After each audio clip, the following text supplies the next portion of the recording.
നാമം വാഴ്ത്തപ്പെടുമാറാകട്ടെ.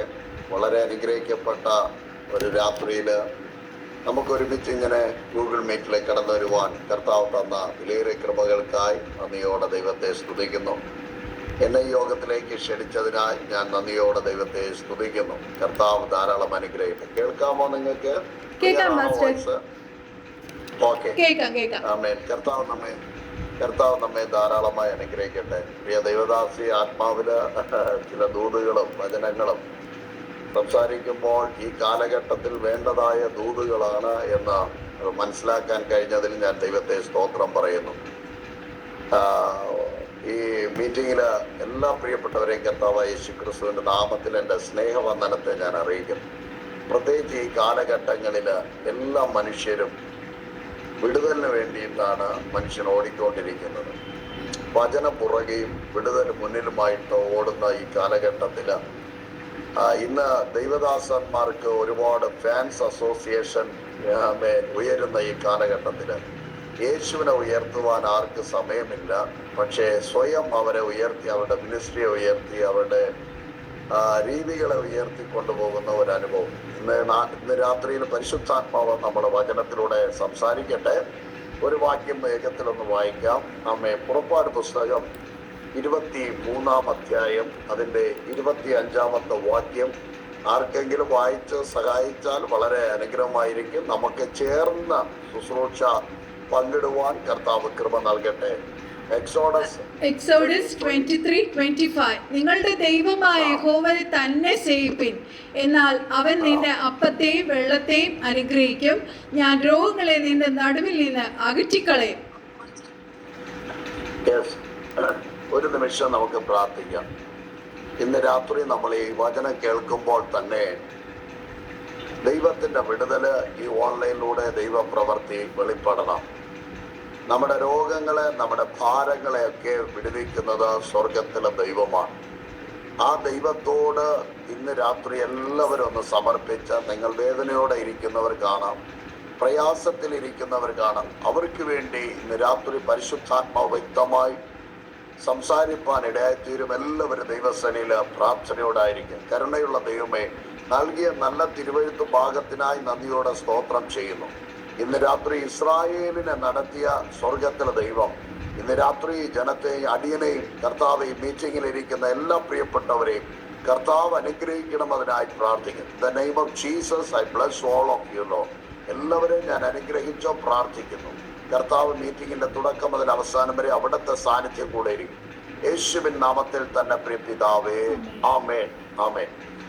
ഇവിടെ നമ്മൾ നോക്കുമ്പോൾ പുറപ്പാട് പുസ്തകം, എക്സോഡസ്, പുറപ്പെടുക, ആമേൻ, ഒരു യാത്രയ്ക്ക് വേണ്ടിയിട്ടുള്ള ഒരുക്കം ജനത്തിനോട് ആഹ്വാനം ചെയ്യുന്ന ഒരു പുസ്തകമാണ് പുറപ്പാട് പുസ്തകം.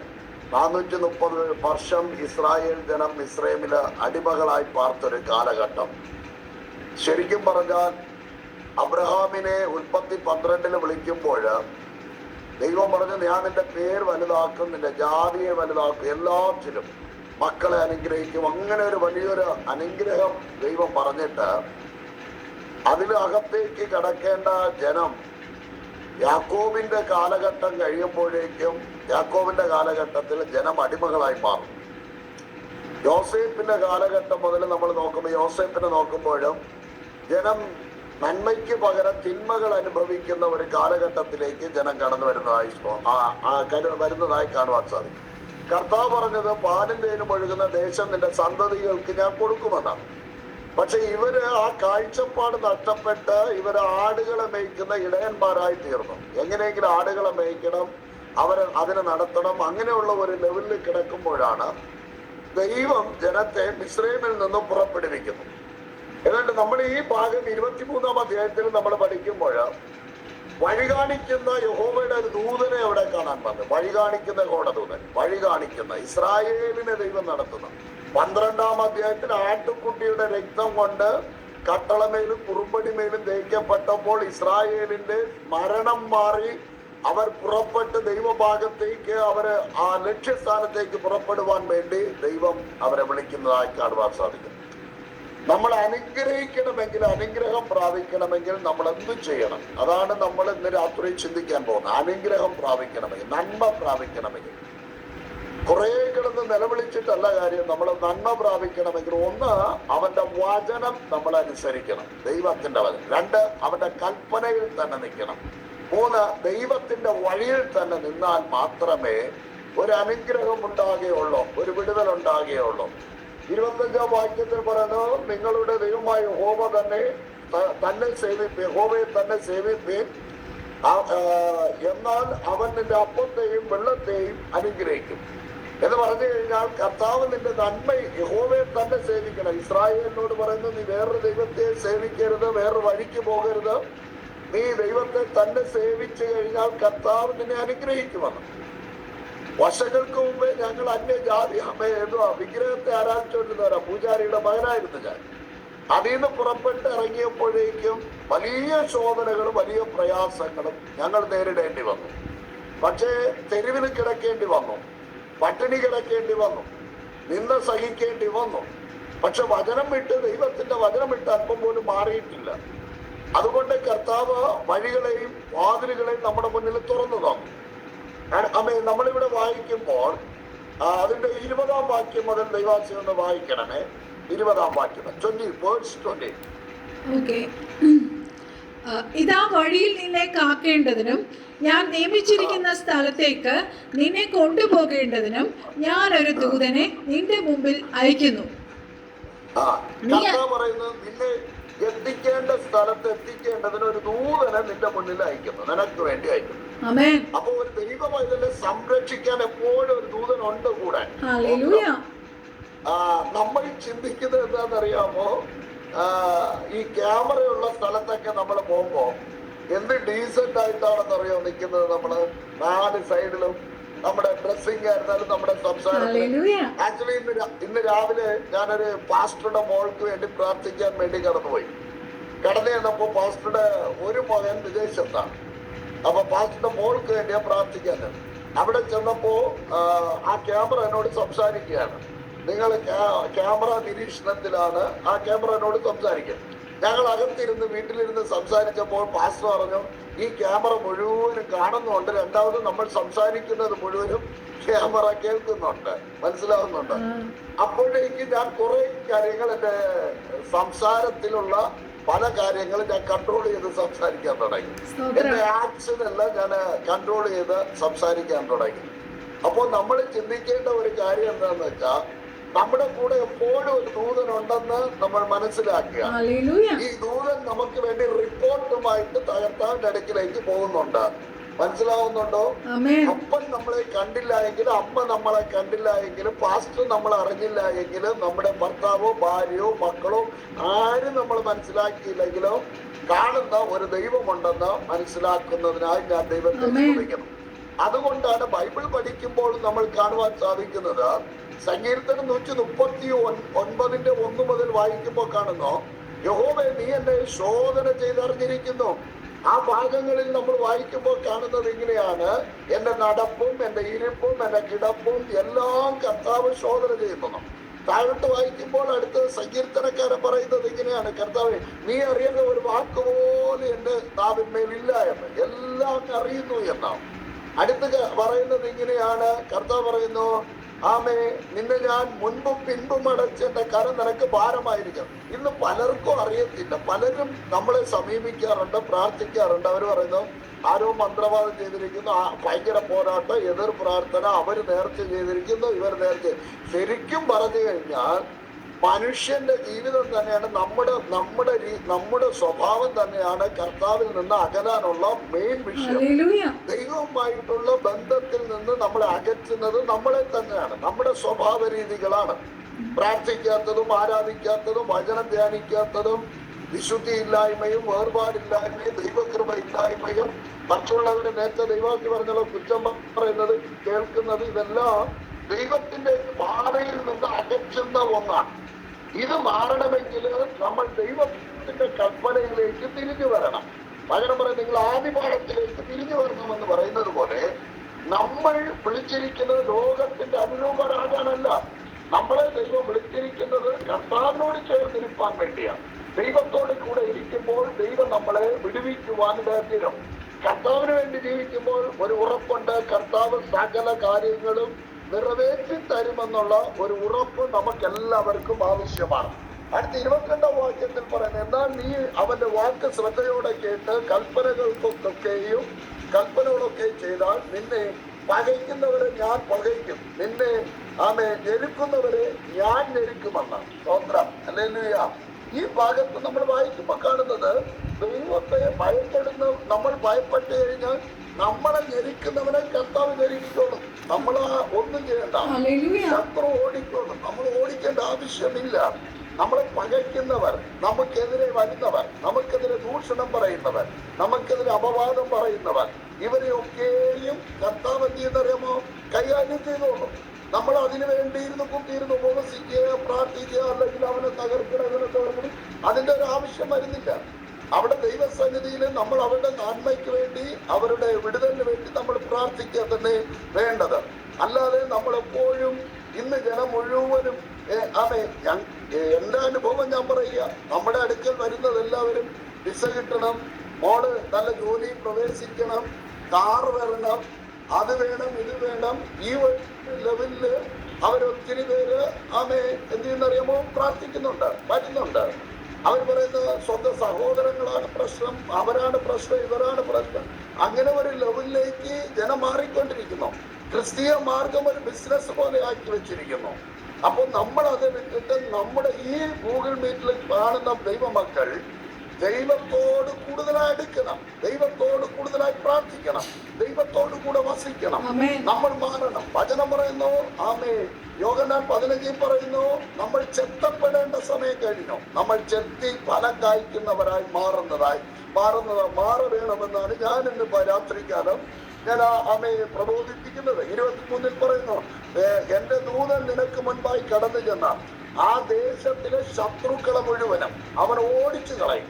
നിനക്ക് സ്വസ്ഥതയോടെ ഇരിപ്പാൻ, നിനക്ക് സമാധാനമായി കിടന്നുറങ്ങാൻ ദൈവം തരുന്ന ഭവനത്തില് പോരാട്ടങ്ങളെ ദൈവം മാറ്റും, പ്രതികൂലങ്ങളെ ദൈവം നീക്കും. ദൈവസന്നിധിയിൽ നമ്മൾ അടുത്ത് ചെല്ലുമ്പോൾ അവൻ നമ്മെ അനുഗ്രഹിക്കുന്ന ഒരു ദൈവമാണ്. മനസ്സിലാകുന്നവർക്കായി ഞാൻ ദൈവത്തെ പറയും. അപ്പോ ഇവിടെ പറയുന്നു, നീ സന്തോഷമുണ്ടാകും. തലമുറ ഇന്ന് രാത്രി ഞാൻ ഇവിടെ പ്രസംഗിച്ചുകൊണ്ടിരിക്കുമ്പോൾ തന്നെ തലമുറകളില്ലാതെ ആരെങ്കിലും ഭാരപ്പെടുന്നുണ്ടെങ്കിൽ ദൈവത്തിന്റെ കരം നിങ്ങളുടെ മേൽ വെളിപ്പെടും. നിങ്ങൾ സംശയിക്കേണ്ട, വിശ്വസിക്കുക, ദൈവ ഭയത്തിൽ ജീവിക്കുക, ദൈവകൃപയിൽ ആശ്രയിക്കുക. എത്ര വർഷമായിരുന്നാലും ദൈവത്തിന്റെ പ്രവൃത്തി നീ കാണും, ദൈവത്തിന്റെ മഹത്വം നീ കാണും, ദൈവത്തിന്റെ സാന്നിധ്യം നീ തിരിച്ചറിയും. തലമുറകളെ കുറിച്ച് നീ ഭാരപ്പെടുന്നുണ്ടെങ്കിൽ അതിനൊരു മാറ്റം ദൈവം തരും. നിന്റെ തൊഴിൽ മേഖലകളുടെ മേൽ നീ ഭാരപ്പെടുന്നുണ്ടെങ്കിൽ കർത്താവ് അതിനു വേണ്ടി ഒരു അത്ഭുതം ചെയ്യും. നമ്മൾ വേദപുസ്തകം പഠിക്കുമ്പോ കാണുന്നത്, യോശുവയെ കുറിച്ച് ബൈബിളിൽ പറയുന്നുണ്ടല്ലോ. യോശുവ പലപ്പോഴും മോശയോട് കൂടെ നടന്നൊരു വ്യക്തിയാണ്. യോശുവയ്ക്ക് ദൈവമായിട്ട് അധികം ബന്ധമില്ല. പക്ഷെ യോശുവയ്ക്ക് ഒന്നറിയാം, മോശ പറയുന്ന കാര്യങ്ങൾ കേൾക്കുന്ന ഉടനെ തന്നെ യുദ്ധത്തിന് വേണ്ടി യോശുവ ഓടും. പക്ഷെ ബൈബിളിൽ പഠിക്കുമ്പോൾ മോശ പർവ്വതത്തിലിരിക്കുമ്പോൾ താഴ്വരയിൽ യോശുവ കാത്തിരിക്കുന്നു മോശയ്ക്ക് വേണ്ടി. അത്രയൊരു ബന്ധം അവർ തമ്മിലുണ്ടായിരുന്നു. പക്ഷെ മോശ മരിക്കുന്നതിന് മുമ്പേ യോശുവയെ അതിൽ നിന്ന് അനുഗ്രഹിച്ചിട്ട് മോശ മരിക്കുന്നു. പിന്നെ ദൈവം നേരിട്ട് യോശുവയെ തിരഞ്ഞെടുക്കുക. ആ യോശുവ പറയുകയാണ്, ഞാൻ യുദ്ധമല്ലാതെ ഒന്നും ചെയ്തിട്ടില്ല, വാളെടുത്ത് വെട്ടിയിട്ടല്ലാതെ ഒന്നും എനിക്കറിയില്ല, ഒരു എക്സ്പീരിയൻസ് ഇല്ല. കർത്താവ് പറഞ്ഞു, ഇന്നു വരെ നീയാ നടത്തുന്നത്, ഞാൻ നിന്നോട് സംസാരിക്കും, ഞാൻ നിനക്ക് നാവായിരിക്കും. അപ്പൊ ബൈബിൾ പറയുന്നത്, യോശുവ 1:9 പറയുന്നത്, ജീവകാലത്ത് നിനക്ക് വിരോധമായി ഒരുവനും എന്റെ മുന്നിൽ വരുന്നില്ല. അപ്പൊ വിശ്വാസം ദൈവമക്കൾക്ക് വേണം. രോഗം മാറും. നീ ക്യാൻസർ പിടിച്ച് മരിക്കാൻ വേണ്ടിയിട്ടുള്ളതല്ല നിന്റെ ജീവിതം. കർത്താവിനോട് പ്രാർത്ഥിച്ച ദൈവത്തിന്റെ പ്രവൃത്തി വെളിപ്പെടും. മനസ്സിലാവുന്നുണ്ടോ? രോഗസൗഖ്യത്തിന്റെ പുറകെ ഓടുകയല്ല, വചനത്തിന്റെ പുറകെ ഓടുന്നവൻ വിടുവിക്കപ്പെടുമെന്ന് ബൈബിളിൽ വ്യക്തമായി പഠിപ്പിക്കുന്നുണ്ട്. ജനങ്ങൾ കൂട്ടമായി ഓടുന്നു. അതാണ് പൗലോസ് പറയുന്നത്, ഞങ്ങളോ ക്രൂശിക്കപ്പെട്ട ക്രിസ്തുവിനെ പ്രസംഗിക്കുന്നു. ഇന്ന് പലരും വേറെ ക്രിസ്തുവിനെ പ്രസംഗിക്കുക. മനസ്സിലാവുന്നുണ്ടോ? ഞാൻ സഭയിൽ പറയാറുണ്ട്, കഴിഞ്ഞ ഞായറാഴ്ച ഒരു കമ്മ്യൂണിറ്റിയിൽ പ്രസംഗിക്കാൻ പോയപ്പോൾ ഞാൻ പറഞ്ഞത് ഇങ്ങനെയാ, ഞാൻ അവരോട് പറഞ്ഞത് ഇങ്ങനെയാണ്, നിനക്ക് രോഗസൗഖ്യം കിട്ടും, വിടുതൽ കിട്ടും, അത് കിട്ടും, ഇത് കിട്ടും എന്ന് പറഞ്ഞ് നീ കർത്താവിനെ അറിയേണ്ട ആവശ്യമില്ല. സ്വർഗരാജ്യ അവകാശമാക്കണമെങ്കിൽ ഞങ്ങളുടെ പിന്നാലെ വാ. ദൈവരാജ്യം നിനക്ക് ആവശ്യമാണ്. ചാകാത്ത പുഴു കെടാത്ത തീയിലേക്ക് പോകുന്നതിനേക്കാൾ എത്രയോ നല്ലതാണ് ആമേ സ്വർഗരാജ്യത്തിൽ നമ്മൾ വസിക്കുന്നത്.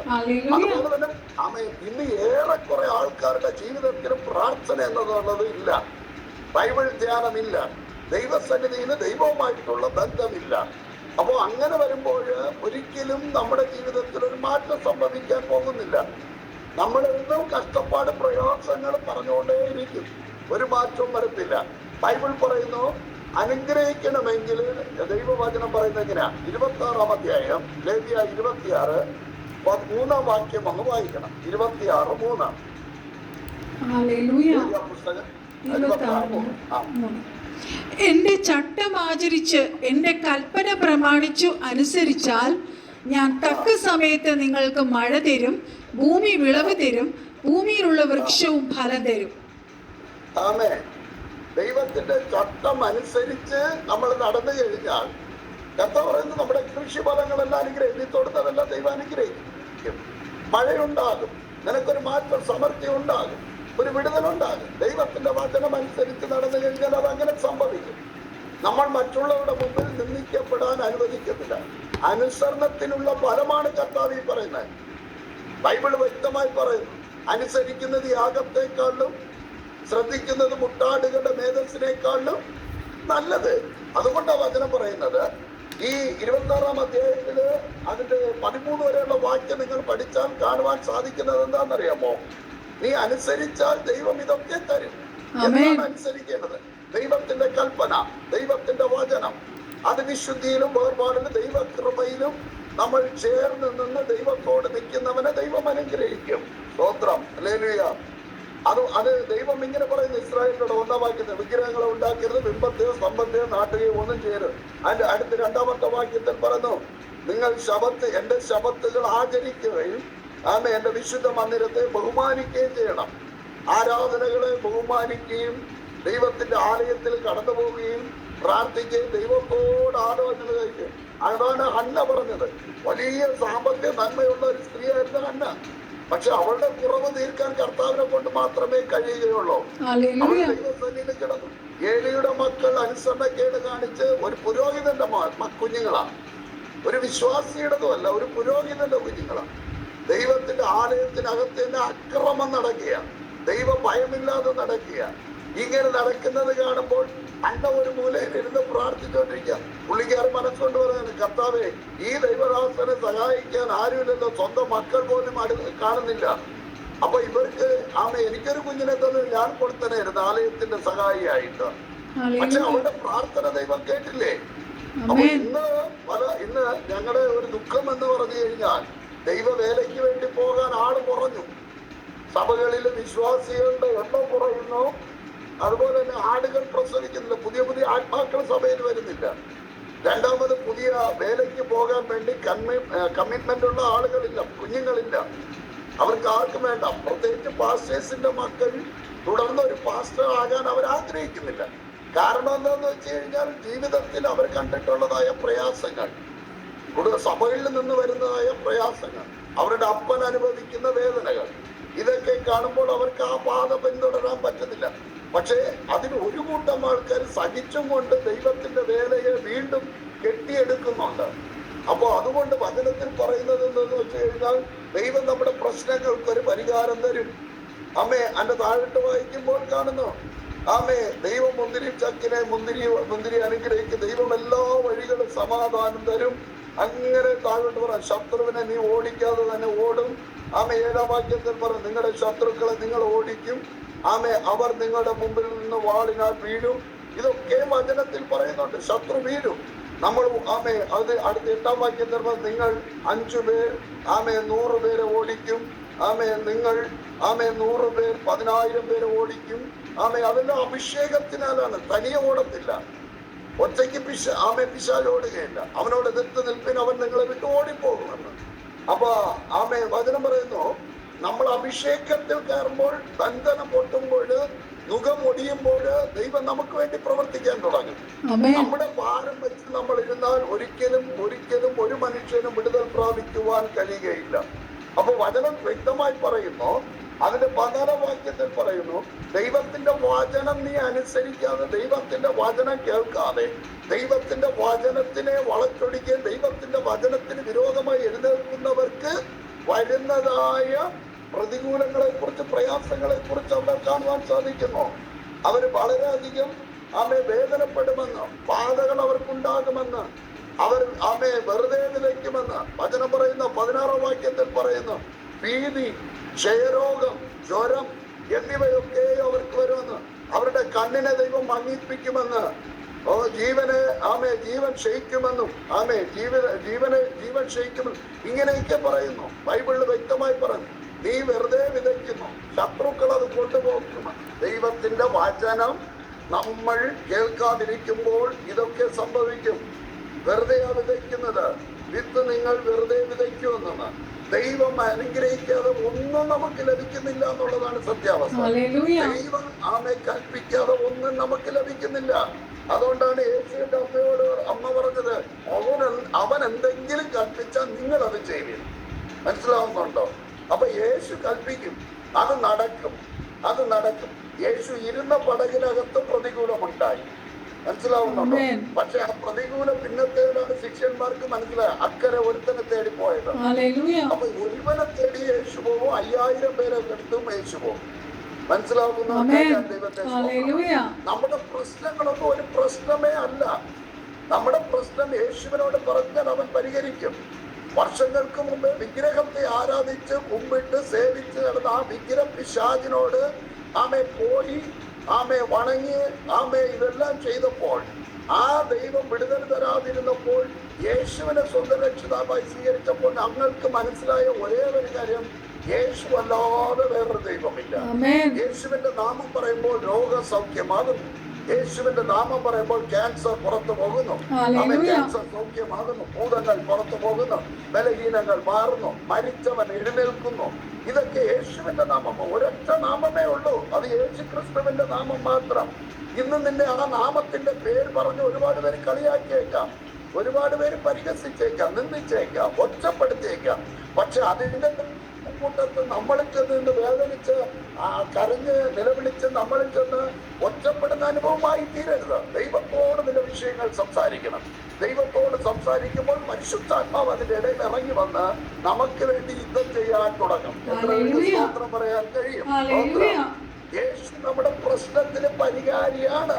നമ്മൾ അന്വേഷിച്ച് പോണ്ട അവരോടോ. യേശു നമ്മുടെ അടുക്കലേക്ക് വരുന്നൊരു ദൈവമാണ്. ഭ്രാന്തന്മാരെ യേശു സൗഖ്യമാക്കുന്നു. ക്യാൻസർ എന്റെ ചർച്ചില് ഒരു വാടകയ്ക്കാണ് ഞങ്ങൾ ഇരിക്കുന്നത്. ചെറിയൊരു ഷെഡാണ് കെട്ടിയിരിക്കുന്നത്. ഒരു കാർ ഷെഡ് വാടകയ്ക്കെടുത്ത് ഒരു വീട്ടിന്റെ ഒരു സ്ഥാപനത്തിന്റെ ഒരു ഉപ്പ് ഗോഡൌണിന്റെ കാർ ഷെഡ് വാടകയ്ക്കെടുത്ത് ബാക്കി ഷീറ്റ് കൊണ്ട് മറച്ച് ഒരു ഷെഡാ. 19 പേര് അവിടെ ആരാധനയ്ക്ക് വരുന്നത്. ഇന്നിവിടെ വലിയൊരു കോട്ടയാണ് അഭിജപ്പിക്കാരുടെ കോട്ട. തൊട്ടടുത്തൊരു മുസ്ലിം കുടുംബം, ഇപ്പുറത്തൊരു മുസ്ലിം കുടുംബം. അവര്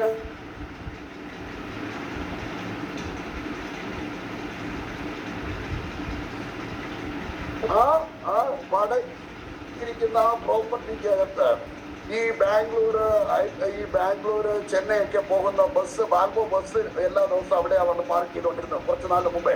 ഇപ്പൊ ഫ്രീ ആണ്. ഇപ്പൊ ഞങ്ങൾ മാത്രമേ ഉള്ളൂ. അപ്പൊ അവിടെ രാവിലെ ആക്രി പറക്കാൻ വേണ്ടി അപ്പച്ചൻ വരുമായിരുന്നു. ആക്രി പറക്കാൻ, ഈ വേസ്റ്റ് കാലി ബോട്ടിലൊക്കെ പറക്കാൻ.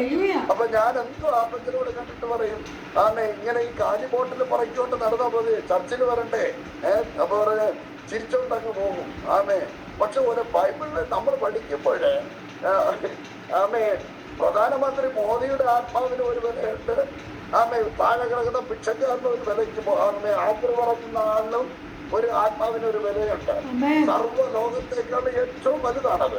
മനസ്സിലാവുന്നവർക്ക് ഞാൻ ദൈവത്തിനെ കണ്ടിട്ട് പറയുമായിരുന്നു, വല്ലപ്പോഴൊക്കെ പറയും. അപ്പൊ ആ വീട്ടിൽ നിന്ന് ആ അമ്മയ്ക്ക് ആന്റി വരുന്നുണ്ട്, ഇദ്ദേഹം വരത്തില്ല, ഇയാൾ വരത്തില്ല.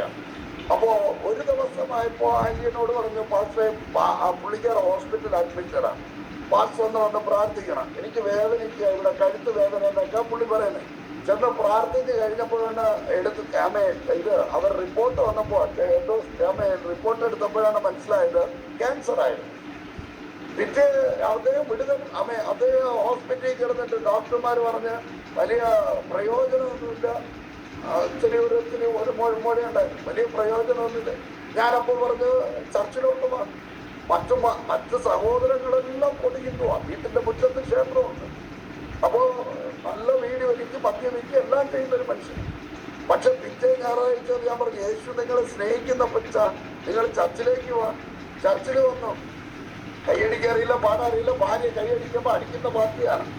അവിടെ വന്ന് അപ്പൊ ജീവിക്കണമെന്ന് ആ വ്യക്തിക്ക് ഒരു ഉള്ളിനകത്തൊരു ബോധം വന്നു. ഈ മരിച്ചു പോകുമെന്നുള്ള അവസ്ഥ വന്നപ്പോ ജീവിക്കണമെന്നുള്ള ഒരു ആഗ്രഹം വന്നു. ചർച്ചിൽ വന്ന് പുള്ളി ഇരിക്കാൻ തുടങ്ങി. വിശ്വാസി മക്കളും ഞങ്ങളും ചേർന്ന് പ്രാർത്ഥിക്കാൻ തുടങ്ങി. മരിച്ചു പോകുമെന്ന് പറഞ്ഞ മനുഷ്യൻ ഇന്ന് ജീവിക്കുന്നു, രക്ഷിക്കപ്പെട്ടോ, സ്നാനപ്പെട്ടോ. ഇതെല്ലാം മീറ്റിങ്ങിനും കടന്നവര് കർത്തൃമേശ എടുക്കുന്നുണ്ട്. മനസ്സിലാവുന്നുണ്ടോ? ദൈവമാണ് ഒരു മനുഷ്യനെ സന്ദർശിക്കുന്നത്, ദൈവമാണ് ഒരു മനുഷ്യനെ വിടുവിക്കുന്നത്, ദൈവമാണ് ഒരു മനുഷ്യന്റെ സ്ഥിതികൾക്ക് വ്യത്യാസം വരുത്തുന്നത്. ഒരു പാസ്റ്റർക്ക് നമ്മുടെ സ്ഥിതികൾക്ക് വ്യത്യാസം വരുത്താൻ പറ്റില്ല.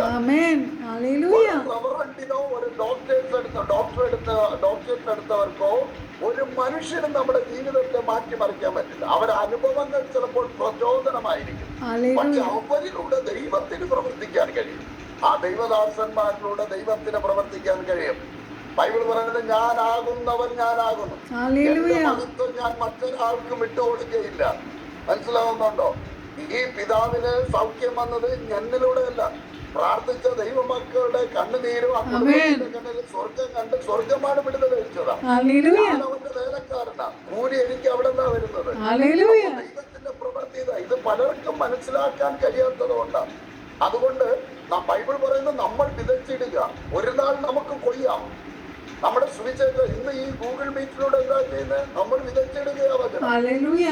ആർക്കെങ്കിലും ഒരാൾക്കെങ്കിലും പ്രയോജനമായി തീരും, ഒരാളെങ്കിലും വിടുവിക്കും.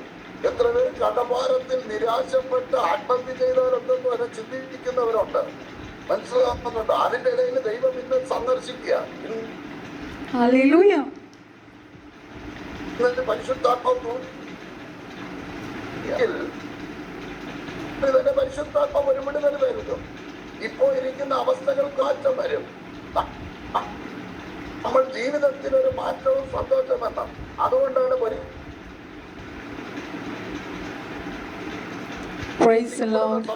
യോർദാൻ അടിച്ചക്കരെ പോയി, അടിച്ചക്കരെ പോയി.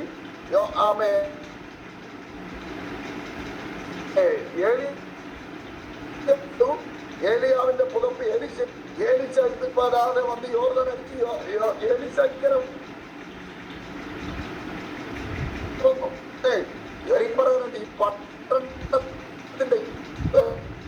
പക്ഷേ ഇതിലെ വെള്ളം ഗർഭനാശമാണ്. മനസ്സിലാവുന്നുണ്ട്? അടുത്ത ജനറേഷനെ ഒരുക്കിയെടുക്കാതെ പിശാച് കൊന്നുകളെ.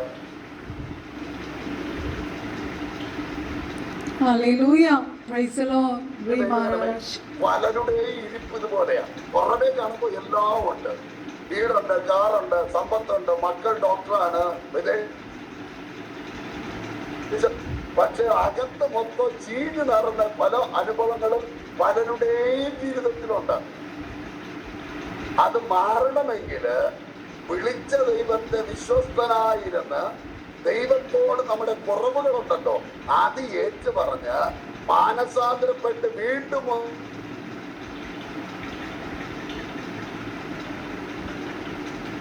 നിനക്ക് നഷ്ടപ്പെട്ടു പോയ സാത്തായാലും ശരി, ആരോഗ്യമായാലും ദൈവത്തിനെ അവൻ തകർക്കും. അവന്റെ തലയെ തകർത്തവനാണ് കർത്താവായ യേശു. അവൻ വചനം നമ്മളെ അയച്ചു വിടുവിക്കുന്ന ഒരു ദൈവമാണ് നമ്മുടെ ദൈവം.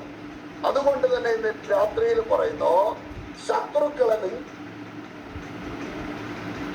26-27 വാക്യത്തിൽ പറഞ്ഞ് ശത്രുക്കളെ നിങ്ങൾ ഓടിക്കും. നിങ്ങൾ ഓടിക്കാൻ ഓടും, അവൻ ഓടിപ്പോ.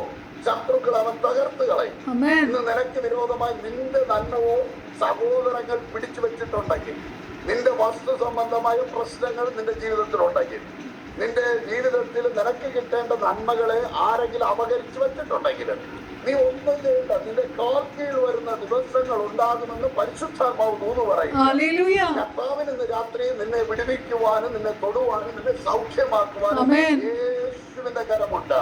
ബൈബിൾ പറയുന്നു അവന്റെ അടിപ്പിണരുകളാൽ സൗഖ്യം വരുന്നു. യേശുവിന്റെ അടിപ്പിണരുകളാൽ വിശ്വസിക്കുന്നവന് ദൈവത്തിന്റെ മഹത്വം കാണാൻ കഴിയും. അത് 4 ദിവസമായ ലാസറായാലും ശരി, ചത്ത് നാറി, ആമേ, ഹൃദയം അഴുകി, ആമേ, കണ്ണുകൾ അഴുകി, മൂക്കഴുകി, രക്തധമനികൾ പിടച്ചുകൊണ്ടിരുന്ന ഹൃദയം എല്ലാം അഴുകി നാറിയാലും യേശുവിന് ഒറ്റ വാക്ക് മതി അവനെ സൗഖ്യമാക്കി പഴയ സ്ഥിതിയിൽ പുറത്തു കൊണ്ടുവരും. ഇന്ന് രാത്രിയിൽ യേശുവിന്റെ നാമത്തിൽ ഞാൻ കൽപ്പിക്കുന്നു, രോഗികൾ സൗഖ്യം പ്രാപിക്കേണ്ടതിന് വേണ്ടി ഞാൻ കൽപ്പിക്കുന്നു. ഏത് മാരക രോഗമായിരുന്നാലും യേശുവിന്റെ വിലയേറിയ കൃപ ഇന്ന് രാത്രി തൊടേണ്ടതിന് വേണ്ടി ഞാൻ പ്രാർത്ഥിക്കുക. അത്ഭുതം സംഭവിക്കട്ടെ, വിടുതൽ നടക്കേണ്ടതിനായി പ്രാർത്ഥിക്കുന്നു.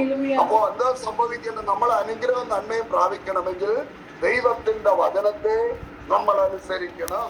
അവന്റെ പിന്നാലെ നമ്മൾ പോകണം. പഠിക്കുന്നു യഹോവയെ ഭയപ്പെട്ട് അവന്റെ വചനത്തെ അനുസരിച്ച് ദൈവത്തിന്റെ വഴിയെ നടന്ന് ദൈവത്തിന്റെ കൽപ്പനകളെ പ്രമാണിക്കുന്നവന് ദൈവം കൊടുക്കുന്ന നന്മകളെ കുറിച്ച് അങ്ങ് അവിടെ പറയുന്നു. നീ വീട്ടിനകത്ത് വെച്ച് അനുഗ്രഹിക്കപ്പെടും, പുറത്തു പോകുമ്പോൾ അനുഗ്രഹിക്കപ്പെടും, നീ മാവ് ഉടയ്ക്കുന്ന കൊട്ടം അനുഗ്രഹിക്കപ്പെടും. ദൈവം പറയുന്നുണ്ട്, വയല്, കൃഷിഫലം, നന്മ, ഗർഭഫലം, കന്നുകാലികളുടെ പേര് പിറപ്പ്, ഇതെല്ലാം ദൈവം അനുഗ്രഹിക്കാന്നാണ്. പ്രത്യേകിച്ച് നമ്മളൊന്നും ചെയ്യണ്ട, ദൈവത്തിന്റെ കൽപ്പനയ്ക്കകത്ത് നിന്നാ മതി. ദൈവം പറഞ്ഞിരിക്കുന്ന, കർത്താവ് പറഞ്ഞിരിക്കുന്ന ആ വചനത്തിന്റെ അടിസ്ഥാനത്തിൽ നിൽക്കണം. കുറവുള്ളവരായി കാണരുത്. ദൈവം നമ്മളെ നടത്താൻ ശക്തനായ ദൈവമാണ്. അത് കഴിഞ്ഞിട്ട് വചനം പറയുന്നു, ആമേ, 15-ാം അധ്യായം, പുറപ്പാട് പുസ്തകം 15-ാം അധ്യായം 23-25 പറയുന്നു, നമ്മൾ പറഞ്ഞല്ലോ, രോഗങ്ങളെ അവൻ സൗഖ്യമാക്കാം. 15-26 പറയുന്നു, മിസ്രൈമ്യർക്ക് വരുത്തിയ ഒരു ബാധയും നിനക്ക് വരുന്നില്ല. ജാതികൾക്ക് വരുത്തിയ ഒരു ബാധയും ദൈവം നിനക്ക് ഓർക്കുകയില്ല എന്ന്. മിസ്രൈമ്യർക്ക് എന്താ വരുത്തിയ? വെള്ളരക്തമായി തീർന്ന് തവള, പേൻ, നായിച്ച, വ്യാധി, പരിക്കൽ, കന്മഴ, വെട്ടിക്കിളി, കൂരിരുട്ട്, കടിഞ്ഞൂൽ സംഹാരം. അത് കർത്താവില്ല. അപ്പൊ ഇവർക്ക് വരുത്തിയ ബാധകളാണ്. ജനത്തെ പീഡിപ്പിച്ച്, ജനത്തെ നശിപ്പിച്ച്, ജനത്തെ ഒതുക്കി, അവരുടെ നന്മകളെ ഒതുക്കി, അവരുടെ അനുഗ്രഹങ്ങളെ ഒതുക്കിയതിന് ദൈവം കൊടുത്ത അടിയാണ് അവർക്ക്. ബാധ, അയച്ച ബാധയാണ്. ഈ 10 ബാധ കൊണ്ട് ജനം നെട്ടോട്ടം ഓടി. ആരാ? ഫറവോൻ സൈന്യവും. എന്നിട്ട് അവൻ അടങ്ങിയോ? ബൈബിളിൽ പറയുന്നു, ചിലർക്ക് സ്വയമാ ഹൃദയ കഠിനതയുണ്ട്. ഫറവോന് ദൈവം കൊടുത്ത ഹൃദയ കഠിനത. ഫറവോൻ അവിടെ ഇരുന്ന് കഴിഞ്ഞാൽ വീണ്ടും ജനത്തെ തേടിപ്പോവും. അതുകൊണ്ട് കർത്താവ് അവിടെ നിന്ന് ഇറക്കി ചെങ്കടല് അവരെ മുക്കി കൊന്നതിന് ശേഷമാണ് ജനം സന്തോഷിച്ചത്. അപ്പോൾ ദൈവം നമുക്ക് വേണ്ടി ഒരു അത്ഭുതം ചെയ്യാൻ ഇന്നും അവന്റെ കര കുറുകിയിട്ടില്ല. ബൈബിൾ എന്താ പറയുന്നത്? യെശയ്യാപ്രവചനം 59:1 എന്താ പറയുന്നത്? രക്ഷിപ്പാൻ കഴിയാതെ വണ്ണം ദൈവത്തിന്റെ കര കുറുകിയിട്ടില്ല, കഴിയാതെ വണ്ണം ദൈവത്തിന്റെ ചെവി മന്ദമായിട്ടുമില്ല. അടുത്ത വാക്യമാണ് അതിനേക്കാൾ രസമ തോന്നുന്നത്, സന്തോഷം തോന്നുന്നത്. നിങ്ങളുടെ അകത്യങ്ങൾ എത്രേ നിങ്ങളെയും നിങ്ങളുടെ ദൈവത്തെയും തമ്മിൽ പിരിച്ചിരിക്കുന്നത്. നിങ്ങളുടെ അകത്യങ്ങളാണ്, മനുഷ്യന്റെ പാപങ്ങളാണ്. നിസ്സാരമായ പാപം, കൺമോഹം, ജഡമോഹം, ജീവനത്തിന്റെ പ്രതാപം, ഇതൊക്കെയും നമ്മുടെ എല്ലാവരും ഈ സഹിക്കുന്നത് എന്റെ ജീവിതത്തിലുണ്ടാകും, നമ്മുടെ ജീവിതത്തിലുണ്ടാകും. കേൾക്കുന്ന ഇതെല്ലാം നമ്മൾ ദൈവത്തോട് ഏറ്റുപറഞ്ഞ് ഹൃദയശുദ്ധി. ഇന്നത്തെ ന്യൂ ജനറേഷൻ ഇതൊന്നും ചിലപ്പോൾ പിടിച്ചെന്ന് വരത്തില്ല. പഴയ ആൾക്കാർക്കൊക്കെ ഇതൊക്കെ മനസ്സിലാകും. ന്യൂ ജനറേഷന് പാവം എന്താ പാവം? അവര് പറയുന്നത് ഇതൊരു പാപമല്ല, ഇതൊക്കെ ഒരു ചാൻസാണ്, നമുക്ക് ലൈഫിൽ എൻജോയ് ചെയ്യാൻ കിട്ടുന്ന ഒരു അവസരം എന്നാണ് പറയുന്നത്. അപ്പോൾ ദൈവസേനയിലെ വിശുദ്ധിയും വേർപാടും ദൈവകൃപയും നമ്മൾ കാത്തു സൂക്ഷിക്കണം. ആവർത്തനം 32:39 പറയുന്നത്, ഞാൻ മാത്രമേ ഉള്ളൂ. കർത്താവ് പറയുന്നത് ഞാൻ മാത്രമേ ഉള്ളൂ. പറഞ്ഞു ഞാൻ മാത്രമേ ഉള്ളൂ. ഞാൻ കൊല്ലുന്നു, ഞാൻ സൗഖ്യമാക്കുന്നു എന്ന് കർത്താവ് പറയുന്നു. ഞാൻ കൊല്ലുന്നു, ഞാൻ സൗഖ്യമാക്കുന്നു, ഞാൻ ജീവിപ്പിക്കുന്നു. അവൻ കൊല്ലുന്നവനാണ്, ജീവിപ്പിക്കുന്നവനുമാണ് നമ്മുടെ കർത്താവ്. അപ്പോ ഇന്ന് ചത്തുപോയ, മരിച്ചുപോയ അവസ്ഥകളെല്ലാം ജീവിക്കുന്ന രാത്രിയായി മാറണം. പാട്ടേറെ പറഞ്ഞ ചലിക്കുന്ന എല്ലാ പ്രാണികളും ഇത് ചലനമുണ്ടാക്കി ജീവൻ പ്രാപിക്കണം. ഇന്ന് രാത്രി ഈ ശബ്ദം കേൾക്കുന്ന പ്രിയ സഹോദരങ്ങളെ, നിങ്ങളുടെ മേൽ ദൈവത്തിന്റെ ഒരു അഭിഷേകമുണ്ട്, നിങ്ങളുടെ മേൽ ഒരു ദൈവത്തിന്റെ ഒരു വിളിയുണ്ട്, നിങ്ങളുടെ മേൽ ദൈവത്തിന്റെ ഒരു പദ്ധതിയുണ്ട്. ആ പദ്ധതിയെ തകർക്കുവാനാണ് പിശാച് പദ്ധതി ഇടുന്നത്. ആ പദ്ധതിയെ പൊളിക്കുക എന്നുള്ളതാണ് നമ്മുടെ ദൈവത്തിന്റെ പദ്ധതി, ദൈവം തന്നിരിക്കുന്ന കൃപ. അതുകൊണ്ടാണ് ബൈബിൾ പറയുന്നത്, ഗലാത്യർ 5:10 16 മുതലുള്ള വാക്യങ്ങൾ വായിക്കുമ്പോൾ കാണുവാൻ സാധിക്കുന്നു. ആമേ ആമേ ആമേ അവിടെ കാണുന്നു, ആത്മാവിനനുസരിച്ച് നടപ്പീൻ, എന്നാൽ നിങ്ങൾ ജഡത്തിന്റെ മോഹങ്ങൾ നിവർത്തിക്കയില്ല എന്ന്. ആമേ, ആത്മാവിനനുസരിച്ചാണ്. പരിശുദ്ധാത്മാവിന് വിധേയപ്പെടണം. പരിശുദ്ധാത്മാവിന് വിധേയപ്പെട്ട് പോകുന്ന ഒരു വ്യക്തിക്ക് പ്രയാസങ്ങൾ ഉണ്ടാകുകയില്ല. ആത്മാവിനനുസരിച്ച് നടപ്പീൻ, എന്നാൽ നിങ്ങൾ ജഡത്തിന്റെ മോഹങ്ങൾ നിവർത്തിക്കയില്ല. ജഡാഭിലാഷം ആത്മാഭിലാഷം ജഡാഭിലാഷത്തിന് വിരോധമാകുന്നു എന്ന് പറഞ്ഞു കഴിഞ്ഞാൽ, ജഡത്തിൽ ചെയ്യുന്നത് അത് നമ്മൾ കുളിക്കുന്നത്, പൗഡർ ഇടുന്നത്, ഡ്രസ് ഇടുന്നത്, അത് ജഡത്തിന്, നമുക്കുള്ളതല്ല. അത് നമ്മുടെ ശരീരത്തിന് ആവശ്യമാണ്. ആത്മാവിന് വേണ്ടത് എന്തുവാ? വിശുദ്ധി, വേർപാട്, വചനം, പ്രാർത്ഥന, ആരാധന. ഹല്ലേലൂയ. മറ്റുള്ളവരെ ശമിക്കാൻ നമുക്ക് ബൈബിളിന്റെ വ്യവസ്ഥയില്ല. മറ്റുള്ളവരുടെ കുറവ് കണ്ടുപിടിക്കാൻ നമുക്ക് വ്യവസ്ഥയില്ല. നമ്മൾ നമ്മളെ തന്നെ സൂക്ഷിക്കണമെന്നാണ്. തമിഴിൽ ഇങ്ങനെയാണ് പറയുന്നത്, നീ ആലയത്തിൽ കാണിക്കയിടാൻ വരുമ്പോൾ എന്ത് ചെയ്യുന്നറിയ, യാഗമൃഗത്തെ കാണിക്കയിടാൻ വരുമ്പോ നിന്റെ കാണിക്ക അവിടെ വെച്ചിട്ട് ഓടിപ്പോയി സഹോദരനോട് നിരന്നിട്ട് നീ വന്നിട്ട് വേണം നിന്റെ ആരാധന കൊടുക്കാനും കാണിക്കയിടാനും. ആ കാണിക്കയാണ് ദൈവം എന്ത് ചെയ്യുന്നത്? പ്രസാദിക്കുന്നത്. അല്ല, പാവമൊക്കെ ചെയ്തു കഴിഞ്ഞിട്ട് 2 ലക്ഷം രൂപയും 3 ലക്ഷം രൂപയും കൊണ്ട് കൊടുത്തെന്ന് പറഞ്ഞിട്ട് നമ്മുടെ പാവം ക്ഷമിക്കപ്പെടുന്നുമില്ല, നമുക്കൊരു മാറ്റം വരാനും പോകുന്നില്ല. ഇന്ന് തിരുവത്താഴം എടുക്കുന്നു, എല്ലാവരും എഴുന്നേൽക്കുന്നു, തിരുവത്താഴത്തിന് സാക്ഷി പറയും. എന്തോ സാക്ഷി പറയുന്നത്? ഞാനും തിരുവത്താഴം എടുക്കാൻ പ്രാഗൽഭ്യം. ആര് കൊടുത്ത പ്രാഗൽഭ്യമാണ്? എന്തോ പ്രാഗൽഭ്യം? ഇന്ന് അമ്മായിയമ്മയായിട്ട് ഭയങ്കര പിണക്കമാണ്, സ്വന്തം സഹോദരനായിട്ട് പിണക്കമാണ്, സ്വന്തം കുടുംബത്തിനകത്തുള്ള ആൾക്കാരുമായിട്ട് പിണക്കമാണ്. അപ്പൊ ഈ രീതിയിലിരിക്കുമ്പോൾ അവരുടെ പ്രാർത്ഥന ദൈവം കേൾക്കും. രണ്ടുപേരും ആഹ്വാനത്തിൽ പ്രാർത്ഥിക്കാൻ പോയി. ഒരുത്തൻ പറഞ്ഞു, ഞാൻ എല്ലാത്തിലും ദശാംശം കൊടുക്കുന്നു, എല്ലാത്തിലും എല്ലാ വഴിപാടും കാണിക്കുന്നു, എല്ലാം ചെയ്യുന്നു. ഒരുത്തൻ പറയുന്നത് എന്താണെന്നറിയാമോ? അയ്യോ, ഞാൻ സ്വർഗത്തിലേക്ക് പോലും നോക്കാൻ എന്തില്ല, ആമേൻ, ഒരു കഴിവില്ലാത്തവനാ, അല്ലെങ്കിൽ ഒരു എന്ത് പറയുന്നത്, ഞാൻ അതിനോട് യോഗ്യതയില്ല. പക്ഷെ ഒരുത്തന്റെ പ്രാർത്ഥന ദൈവം കേട്ടില്ലേ? നമ്മൾ എപ്പോൾ പരാജയങ്ങൾ സമ്മതിക്കുന്നു, ആ സമയം മുതൽ കർത്താവ് നമ്മളെ മാനിക്കാൻ തുടങ്ങുന്നു, ഉയർത്താൻ തുടങ്ങുന്നു. സ്റ്റെപ്പായി കർത്താവ് എനിക്ക് ശത്രുക്കൾ നിന്റെ മുമ്പിൽ വീഴാൻ തുടങ്ങി. ദൈവം നിനക്ക് വഴി തുടങ്ങാൻ. പഴയ കാലഘട്ടങ്ങളിൽ പ്രഭാത പ്രാർത്ഥന, സന്ധ്യാപ്രാർത്ഥന, മണിക്കൂർ കണക്കിനുള്ള പ്രാർത്ഥനകൾ ഒരുപാട് പേർക്ക് വിടുതൽ ദൈവം കൊടുത്തിട്ടുണ്ട്. ഒരു കുടുംബത്തിനകത്തൊരു സഹോദരിയുടെ, ഒരു അമ്മയുടെ പ്രാർത്ഥന ആ കുടുംബത്തിന് അനുഗ്രഹവും കോട്ടയമായിരുന്നു. ഇന്ന് പ്രാർത്ഥന വളരെ കുറവാ, ജനങ്ങൾക്ക് ആരാധന വളരെ കുറവാ. ആമേൻ. പാസ്റ്റർ കുറ്റം പറയാം, അവിടെ ചെന്ന പാസ്റ്റർ അങ്ങനെ പ്രസംഗിച്ച് ഇങ്ങനെ പറഞ്ഞു. നമുക്ക് വേണ്ടത് ദൈവസന്നിധി പ്രാപിക്കുവാൻ ഉത്തരവാദിത്തമുണ്ട്. പൗലോസ് പറയുന്ന, മായമില്ലാത്ത പാൽ കുടിപ്പാൻ നിങ്ങൾ വാഞ്ചിപ്പീനെന്ന്. ഇപ്പോ നിങ്ങൾക്ക് വാരിത്തരേണ്ട ആവശ്യമില്ല, വാരി കഴിക്കേണ്ട പ്രായമായിട്ടുണ്ടെന്ന് പൗലോസ് പറയുന്നുണ്ട്. അതുകൊണ്ട് ആത്മാവിനെ അനുസരിച്ച് നടപ്പീൻ, എന്നാൽ നിങ്ങൾ ജഡത്തിന്റെ മോഹങ്ങൾ നിവർത്തിക്കുകയില്ല. ജഡത്തിന്റെ പ്രവൃത്തികളെ ദുർനടപ്പ്, അശുദ്ധി, ദുഃഖം, അമാവിചാര, പക, പിണക്കച്ചാറ്, ഇതെല്ലാം നമുക്ക് ബാധകമാണ്. അപ്പൊ ഇതിൽ നിന്നൊരു മാറ്റം വരുമ്പോൾ നമ്മുടെ രോഗം സൗഖ്യമാകപ്പെടും, നമ്മുടെ പ്രശ്നങ്ങൾ പരിഹരിക്കപ്പെടും, നമ്മുടെ കുഞ്ഞുങ്ങൾ അനുഗ്രഹിക്കപ്പെടും. നമ്മുടെ കുഞ്ഞുങ്ങൾ ഏത് പട്ടണത്തിൽ പോയാലും അവരെ തകർക്കുവാൻ ഒരു പിശാചിനും കഴിയില്ല, ഒരു അന്ധകാരത്തിനും തൊടാൻ കഴിയില്ല. ഇന്ന് നിങ്ങൾ നോക്കിക്കേ, +2 കഴിഞ്ഞ് മക്കളെ പുറത്തുവിടാൻ നിങ്ങൾക്ക് ധൈര്യമുണ്ടോ? +2 കഴിഞ്ഞിട്ട് 10ാം ക്ലാസ് കഴിഞ്ഞാൽ കൂടെ പിള്ളേർ ഇപ്പോൾ വഴിതെറ്റിയുള്ള ജീവിതമാണ് പല കുഞ്ഞുങ്ങളും. എത്രയോ പേര്, ഞാൻ പേര് പറയുന്നില്ല, എത്രയോ പേര് എന്നെ വിളിച്ച് പ്രാർത്ഥിക്കുന്നുണ്ട്. പാസ്റ്ററുടെ രഹസ്യമായിട്ടാ പറയുന്നത്, എന്റെ കൊച്ചിങ്ങനെ ഞങ്ങളുടെ പാസ്റ്ററോട് പറയാൻ പറ്റില്ല, പിറ്റേ ഞായറാഴ്ച പ്രസംഗിക്കുന്നു. എത്രയോ കുഞ്ഞുങ്ങൾക്ക് വേണ്ടി പ്രാർത്ഥിച്ച് കൗൺസിലിംഗ് അല്ലെങ്കിൽ അവരെ ഉപദേശിച്ച് ദൈവം നടത്തിയ എനിക്ക് ഒരുപാട് പേര് അറിയില്ല. ഇന്ന് ആ കുഞ്ഞുങ്ങളെല്ലാം അനുഗ്രഹിക്കപ്പെട്ടവരായി മാറി. അവരെ തിരുത്താൻ നമ്മൾ ശ്രമിക്കണം, നമ്മൾ കണ്ടുപിടിക്കാൻ ശ്രമിക്കണം. അപ്പനും അമ്മയും കഷ്ടപ്പെട്ട് പെന്തക്കോസ്ത് അനുഭവം. ഇന്ന് കഴിഞ്ഞ ഞായറാഴ്ച ഒരു മീറ്റിങ്ങിന് വേണ്ടി, ഞായറാഴ്ച 3 മീറ്റിങ്ങിന് ഞാൻ പ്രസംഗിച്ചു. അതിൽ അന്ന് ഒരു മീറ്റിങ്ങിന് ഞാൻ പോയപ്പോ ഒരു കുടുംബത്തില് ഒരപ്പൻ ഗൾഫിൽ നിന്ന് ലീവിന് വന്നിട്ട് പുറത്തിറങ്ങാതെ അദ്ദേഹം വീട്ടിന്റെ 2ാമത്തെ നിലയിൽ ഇരിക്കുക. കാര്യം അന്വേഷിച്ചപ്പോൾ മോള് ഈ ഇദ്ദേഹത്തിന്റെ ഭാര്യ ഒരു പാസ്റ്ററുടെ മോളാണ്. ഇദ്ദേഹത്തിന്റെ ഈ സഹോദരിയുടെ ബ്രദറ് ഒരു പാസ്റ്ററാണ്. അവരെല്ലാം കൃപയിൽ നിന്നൊരു കുടുംബമാണ്. പക്ഷെ ഈ സഹോദരിയുടെ മോള് ഒരു പയ്യനുമായിട്ട് ഇറങ്ങിപ്പോട്ട് അത് അപ്പന് ഭയങ്കര വിഷമമായി.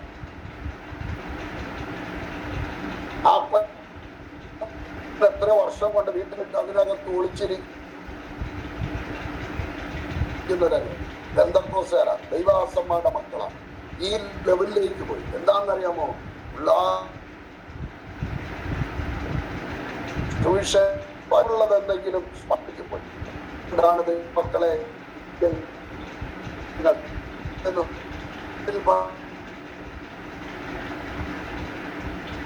സങ്കീർത്തനം, യഹോവയെ ഭയപ്പെട്ട് അവന്റെ വഴികളിൽ നടക്കുവാനാണ് അവൻ ഭാഗ്യവാൻ, അവന് നന്മവൻ പോലെയും അവന്റെ മക്കൾ അവന്റെ മേശയ്ക്ക് ചുറ്റും. ഈ മീറ്റിംഗിൽ എനിക്ക് പറയുവാനുള്ളത്, കർത്താവ് നമ്മളെ സൗഖ്യമാക്കും, കർത്താവ് നമ്മളെ അടിക്കും, അവൻ പണിയും, അവൻ സൗഖ്യമാക്കും, മുറിവുകളെ കെട്ടും. ഇട്ടെറിഞ്ഞിട്ട് പോകുന്ന ഒരു കർത്താവല്ല. ആ കർത്താവിനോട് ചേർന്ന് നിന്നാൽ, ഇന്ന് ഈ പ്രാർത്ഥന, ഈ വചനം കേൾക്കുന്ന സകല ദൈവമക്കളോട് ഞാൻ പറയുന്നു, ഈ വർഷത്തിന്റെ 7ാമത്തെ മാസം ഒരു ദിവസം കൂടെ കഴിയുമ്പോൾ നമ്മളെ വിട്ട് കടന്നു പോകുന്നു. 8ാം മാസത്തിലേക്ക് നമ്മൾ പ്രവേശിക്കുന്നു. 7 മാസം ഓടിപ്പോയി. പക്ഷെ 7 മാസവും ദൈവം നമ്മളെ നടത്തി. 8ാമത്തെ മാസം കർത്താവ് നിങ്ങൾക്ക് വലങ്കരം പിടിച്ച് നിങ്ങളെ താങ്ങി പുറത്തു കൊണ്ടുവരുന്ന. അപ്പൊ നിങ്ങൾ ഇതുവരെ നടത്തിയില്ലേന്ന്? ഇതുവരെ നടത്തി. പക്ഷെ 8ാം മാസത്തിലെ ദൈവം നിന്റെ വലങ്കരം പിടിച്ച് നിന്നെ സഹായിച്ച് നിന്നെ അനുഗ്രഹിച്ച് വഴി നടത്തുന്ന ഒരു ദൈവമായി നിന്റെ കൂടെ ഉണ്ടാകും. യേശയ്യാ പ്രവചനത്തിൽ പറയുന്ന വാക്യമാണ്.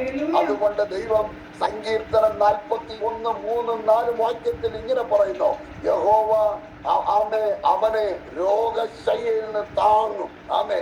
ഈ വരുന്ന ദിവസങ്ങൾ ദൈവ രോഗശയ്യയിൽ നമ്മോട് കൂടെ താങ്ങുന്നവര് ദൈവമാണ്.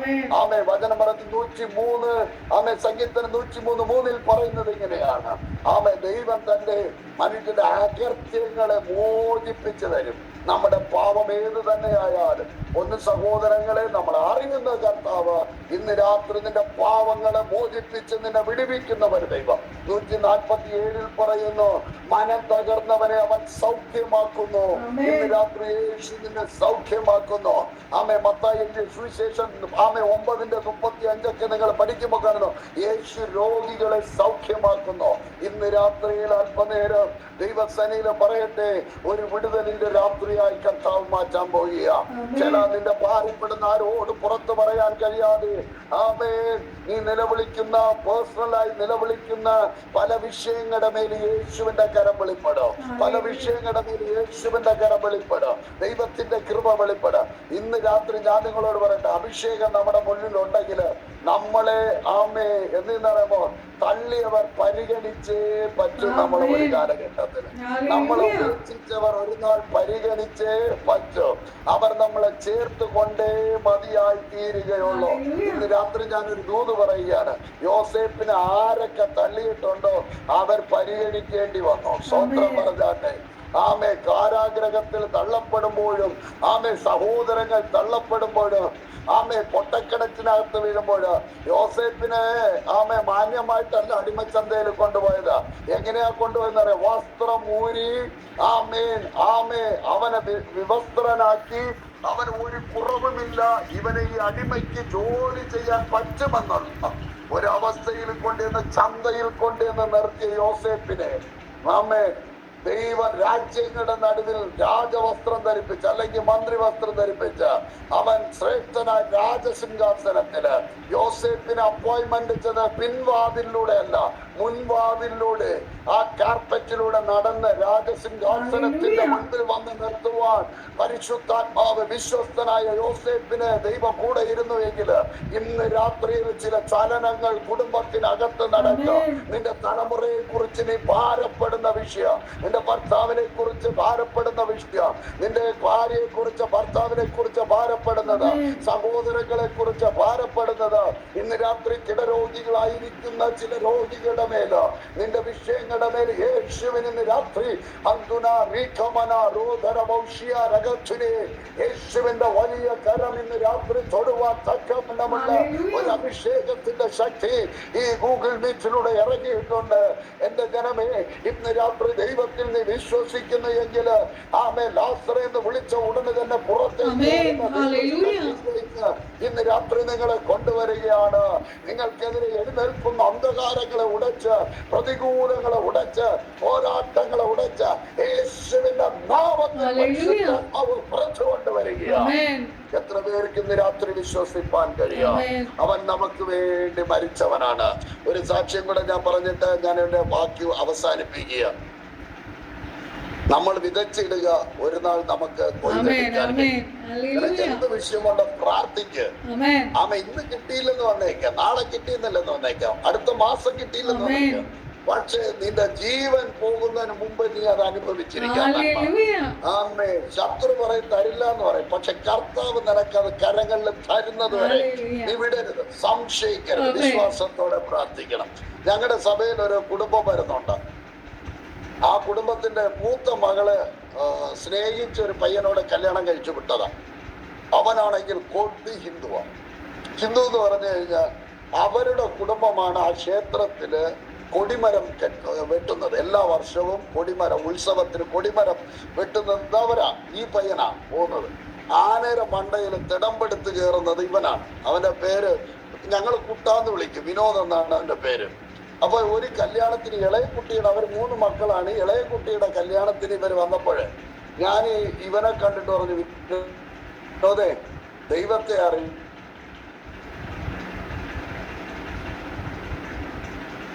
ഞാന് എൻ്റെ അപ്പം പൂജാരിയായിരുന്നു, ഞങ്ങൾ ഇന്നതുപോലെയൊക്കെ ജീവിച്ചതാണ് ക്ഷേത്രം വെച്ച്, അതൊന്നും ശരിയല്ല. അപ്പൊ സത്യത്തെ മനസ്സിലാക്കിയപ്പോൾ ഞങ്ങൾക്ക് ഇതാണ് വളരെ സന്തോഷം തോന്നിയത് എന്നൊക്കെ പറഞ്ഞ് ഞങ്ങള് പറഞ്ഞപ്പോൾ പുള്ളി ഒന്നും മൈൻഡ് ചെയ്യാതെ ആ എൻ്റെ സാക്ഷ്യത്തിന്റെ യൂട്യൂബ് ലിങ്ക് ഞാൻ അയച്ചു കൊടുത്തിട്ട് പറഞ്ഞു, നീ ഇത് കേക്ക്, എന്തായാലും നീ കേക്ക്. പ്രാർത്ഥന സമയത്ത് പുള്ളി ഇറങ്ങി പുറത്തു പോകുന്ന ഒരു മനുഷ്യനാ.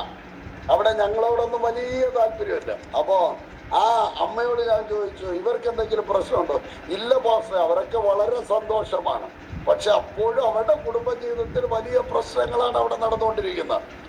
അപ്പൊ ഞാൻ ആത്മാവിൽ ചോദിച്ചതാ, അവർ പറഞ്ഞില്ല എന്ന് പറഞ്ഞു.